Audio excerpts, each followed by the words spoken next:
L-armi li nstabu f'qiegħ il-baħar ta' Miġra l-Ferħa fl-inħawi tar-Rabat jista' jkun intremew ftit qabel mal-aħwa tal-Maksar Robert u Adrian Aġus ġew arrestati fi frar li għadda.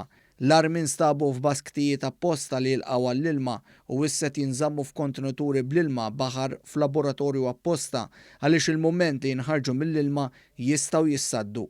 Rapport tat Times jgħid li nstabu mal-40 rifle u machine guns apparti apparat ta' bomba li huwa simili ħafna l dak li ntuża fil-bomba li qatlet lil Daphne Caruana Galizia.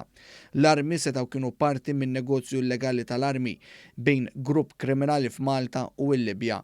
It-tlieta One News irrapportaw ukoll mhux esklus li xi armi setgħu ntużaw f'delitti li jmorru lura snin, fosthom dak ta' Joseph Kutajer magħruf bħala Lion u Jonathan Patch ta' Tyson Butcher. Jekk dan jiġi konfermat minn testijiet ballistiċi li jieħdu żmien, ikun żvilupp importanti biex jiġu solvuti żewġ delitti oħra.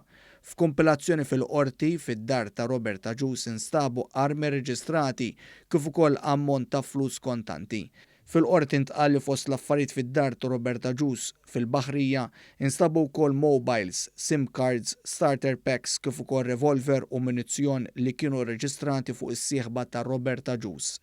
Robert Aġus u Jamie Vella jinsabu mixlija li fornow il-bomba li ntużat fil-qtil ta' Caruana Galizia filwaqt li Adrian Aġus huwa akkużat li huwa l-mandant fil-qtil tal-avukat Carmel Kirkhope. One News jista' jiżvela wkoll mhux esklus li l-Pulizija Maltija se taħdem mal-Europol u l-Interpol fuq dawn l-investigazzjonijiet billan li ġu solvuti każijiet kriminali kbar li jmorru lura snin. Brabta mas-sejba tal-armi wara tfittxijiet li saru l-ħadd wara nofsinhar u tnejn filgħodu għaddejja inkjesta mmexxija mill-Maġistrat tal-Assa Dr. Monica Vella.